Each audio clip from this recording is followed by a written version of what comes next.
শেখ হাসিনার সঙ্গে পুতুলকে দেখা করতে দেয়নি ভারত। ছাত্র জনতার অভ্যুত্থানের মুখে প্রধানমন্ত্রীর পদ থেকে পদত্যাগ করে গত সোমবার ভারতে পালিয়ে গেছেন শেখ হাসিনা। তখন থাইল্যান্ডে ছিলেন শেখ হাসিনার মেয়ে সাইমা ওয়াজেদ পুতুল। কিন্তু শেখ হাসিনার হেলিকপ্টার দিল্লির কাছে হিন্ডনে অবতরণ করার ঘণ্টাখানেক পরেই পুতুল দিল্লির উদ্দেশ্যে রওনা দেন। সাইমা ওয়াজেদ মঙ্গলবার দিল্লি পৌঁছেছেন। তবে সাইমা ওয়াজেদ পুতুলের সামাজিক মাধ্যম এক্সে করা একটি পোস্টে বেশ চাঞ্চল্য সৃষ্টি হয়েছে। বৃহস্পতিবার সকালে এক্সে সাইমা ওয়াজেদ লেখেন, এই কঠিন সময়েও আমার মাকে দেখতে পারছি না, তাকে জড়িয়ে ধরতে পারছি না, আমার হৃদয় ভেঙে যাচ্ছে।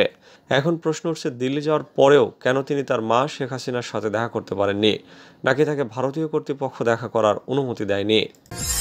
সব অপরাধীর বিচার হবে, শপথ নিয়ে ডক্টর ইউনূস। কথিত স্বৈরাচারী সরকারের বিভিন্ন প্রতিষ্ঠানকে ব্যবহার করে ক্ষমতা কুক্ষিগত করে রেখেছিল। আমরা বিগত সরকারের এই প্রচেষ্টা ব্যর্থ করে প্রতিষ্ঠানগুলোর হারানো গৌরব ফিরিয়ে আনব বলে মন্তব্য করেছেন অন্তর্বর্তীকালীন সরকারের প্রধান উপদেষ্টা ডক্টর মোহাম্মদ ইউনূস। তিনি বলেন, বিভিন্ন চেষ্টায় ব্যবহৃত হয়ে যারা অপরাধ সংগঠিত করেছে তাদের আইনানুগ বিচারের মাধ্যমে শীঘ্রই উপযুক্ত শাস্তি দেওয়া হবে। একই কথা সব মন্ত্রণালয়, সংস্থা, শিক্ষা প্রতিষ্ঠানের জন্য প্রযোজ্য।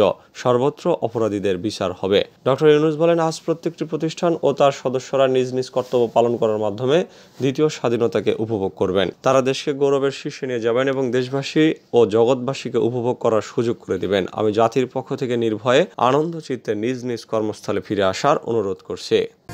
কাজে ফেরেনি অধিকাংশ পুলিশ। বৈষম্য বিরোধী ছাত্র আন্দোলনের সময় রাজধানীর বেশিরভাগ থানা সহ দেশের শত শত থানায় ব্যাপক ভাঙচুর ও আগুন দিয়ে জ্বালিয়ে দেয় বিক্ষুব্ধ জনতা। এরই মধ্যে 5ই জুলাই সাবেক প্রধানমন্ত্রী শেখ হাসিনা দেশ ছেড়ে পালানোর পর নিজেদের জীবন রক্ষায় আত্মগোপনে চলে গেছেন পুলিশের বেশিরভাগ ঊর্ধ্বতন কর্মকর্তা।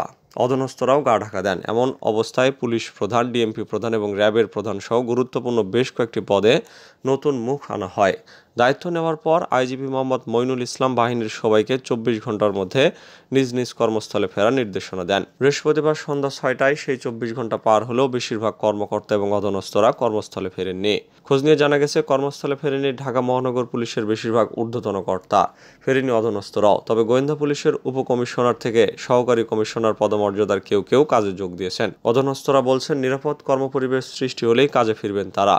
তবে কাজে ফেরার ক্ষেত্রে বাধা সৃষ্টির একটি অভিযোগকে গুজব বলছে পুলিশ সদর দপ্তর। বর্তমানে গুমোট পরিবেশে পুলিশের বিভিন্ন পর্যায়ের সদস্যরা নতুন আইজিবির সঙ্গে সাক্ষাৎ করে বিভিন্ন প্রস্তাব দিয়েছেন। তার আলোকে একটি কমিটি করা হয়েছে। 24 ঘন্টার মধ্যে সেনাবাহিনীর সহায়তায় দেশের সব থানার কার্যক্রম শুরু করার বিষয়ে বৃহস্পতিবার 3 বাহিনী সহ সংশ্লিষ্টদের মধ্যে আলোচনা হয়েছে। বাড়তি কাপড় নিত্য ব্যবহারের জিনিসও নিতে পারেননি শেখ হাসিনা, বলছে ইন্ডিয়া টুডের প্রতিবেদন।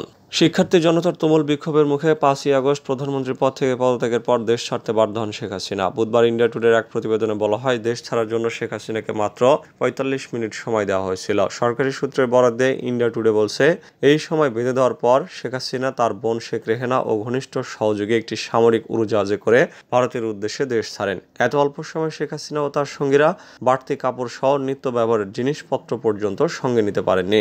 শেখ হাসিনা ও তার সঙ্গীদের বহনকারী সামরিক পরিবহন উড়োজাহাজটি ভারতের রাজধানী নয়াদিল্লির কাছের হিন্দন বিমানঘাঁটিতে অবতরণ করে। সেই সময় সবাই দুর্দশাগ্রস্ত ছিলেন। খবরে বলা হয়েছে, অবতরণের পর নিরাপদ স্থানটিতে নিয়োজিত প্রোটোকল কর্মকর্তারা হাসিনা এবং তার সঙ্গীদের কাপড় চোপড় সহ নিত্য ব্যবহার্য জিনিসপত্র কিনতে সহায়তা করেছেন।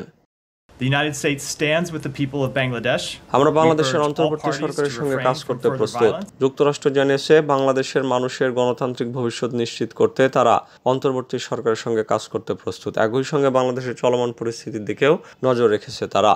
বুধবার মার্কিন পররাষ্ট্র দপ্তর নিয়মিত প্রেস ব্রিফিংয়ে দপ্তরের মুখপাত্র ম্যাথিউ মিলার জানিয়েছেন, তারা বাংলাদেশের ঘটনার দিকে নজর রাখছে। আমরা স্পষ্ট দিয়ে অন্তর্বর্তী সরকারের প্রধান হিসেবে মোহাম্মদ ইউনূসের নিয়োগ দেখছি। এক প্রশ্নের জবাবে তিনি বলেন, আমি মনে করি অন্তর্বর্তী সরকার বাংলাদেশের দীর্ঘমেয়াদী শান্তি এবং রাজনৈতিক স্থিতিশীলতা প্রতিষ্ঠায় গুরুত্বপূর্ণ ভূমিকা পালন করবে। এদিকে মার্কিন পররাষ্ট্র দপ্তরের একজন মুখপাত্র ভারতীয় বার্তা সংস্থা পিটিআইকে বলেছেন, বাংলাদেশের অন্তর্বর্তী সরকার নিয়ে সব সিদ্ধান্তের ক্ষেত্রে গণতান্ত্রিক নীতি, আইনের শাসন ও বাংলাদেশি জনগণের ইচ্ছাকে সম্মান করা উচিত। আমরা বুঝতে পেরেছি নোবেল বিজয়ী মোহাম্মদ ইউনূস বাংলাদেশের অন্তর্বর্তী সরকারের নেতৃত্ব দিতে সম্মত হয়েছেন। আমরা অন্তর্বর্তী সরকারের সঙ্গে কাজ করতে প্রস্তুত রয়েছি, কারণ এটি বাংলাদেশের জনগণের গণতান্ত্রিক ভবিষ্যৎ নির্ধারণ করবে। বাংলাদেশের ক্ষেত্রে ভারতের বাজি উল্টে গেছে। ভারত কয়েক দশক ধরে বাংলাদেশের সাবেক প্রধানমন্ত্রী শেখ হাসিনার সবচেয়ে নির্ভরযোগ্য আন্তর্জাতিক সমর্থক ছিল। নির্বাসিত হওয়ার পর তাকে আশ্রয় দিয়েছে ভারত। বাংলাদেশে তার বর্বরতার বিরুদ্ধে বিদ্রোহ শুরু করার আগ পর্যন্ত শেখ হাসিনার সরকারকে সমর্থন করে এসেছে। এই সপ্তাহে দীর্ঘ সময় ধরে শাসনকারী প্রধানমন্ত্রীর উপর নয়াদিল্লির বাজি হঠাৎ পাল্টে গেছে। কয়েক সপ্তাহের ক্রমবর্ধমান বিক্ষোভ এবং সহিংসতার পর শেখ হাসিনা সোমবার ভারতে পালিয়ে যান, যখন সরকার বিরোধী বিক্ষোভকারীরা তার সরকারি বাসভবনের দিকে মিছিল করে এগিয়ে যাচ্ছিল। 15 বছরের পর তার সরকারের আকস্মিক পতন বাংলাদেশে একটি অনিশ্চিত শূন্যতা তৈরি করেছে। 170 মিলিয়নের এই দেশটিকে ভারতের সবচেয়ে নির্ভরযোগ্য আঞ্চলিক অংশীদার বলে মনে করা হয়। হাসিনার এই আকস্মিক পতন নয়াদিল্লির আঞ্চলিক কৌশলেও ধাক্কা দিয়েছে, বিশেষ করে যখন প্রধানমন্ত্রী নরেন্দ্র মোদী ক্রমবর্ধমান চীনা প্রভাব মোকাবেলা করতে চাইছেন। শেষ পর্যন্ত শেখ হাসিনাকে সমর্থন করার ভারতের সিদ্ধান্ত অনেক বাংলাদেশির চোখে তার ভাবমূর্তি ক্ষুণ্ণ করার ঝুঁকি তৈরি করেছে। ইলিনয় স্টেট ইউনিভার্সিটির বাংলাদেশি রাজনৈতিক বিশেষজ্ঞ অধ্যাপক আলী রিয়াজ বলেছেন, এটি ভারতের দ্ব্যর্থহীন সমর্থন, যা শেখ হাসিনাকে ক্ষোভ থেকে রক্ষা করেছে এবং তাকে আন্তর্জাতিক চাপ থেকে রক্ষা করেছে। এই মুহূর্তটি নয়াদিল্লির কাছে একটি বার্তা যে তারা এমন একটি শাসন ব্যবস্থার প্রতি সমর্থন অব্যাহত রেখেছে যার মানবাধিকারের রেকর্ড ছিল ভয়ঙ্কর। ভারতীয় কর্মকর্তারা শেখ হাসিনার দেশ ত্যাগের পর যে সহিংসতা হয়েছে তাতে সতর্কতার সঙ্গে প্রতিক্রিয়া জানিয়েছেন। বাংলাদেশে 130 জনের বেশি মানুষের মৃত্যুর খবর পাওয়া গেছে এবং ভারতের পররাষ্ট্রমন্ত্রী এস জয়শঙ্কর সতর্ক করেছেন যে সংখ্যালঘুদের, বিশেষ করে হিন্দুদের লক্ষ্যবস্তু করা হয়েছে। মঙ্গলবার সংসদে জয়শঙ্কর বলেছিলেন, ভারত বাংলাদেশ বহু দশক ধরে ঘনিষ্ঠ সম্পর্ক বজায় রেখে এসেছে। স্বাভাবিকভাবেই বাংলাদেশে আইন শৃঙ্খলা পুনরুদ্ধার না হওয়া পর্যন্ত ভারত গভীরভাবে উদ্বিগ্ন।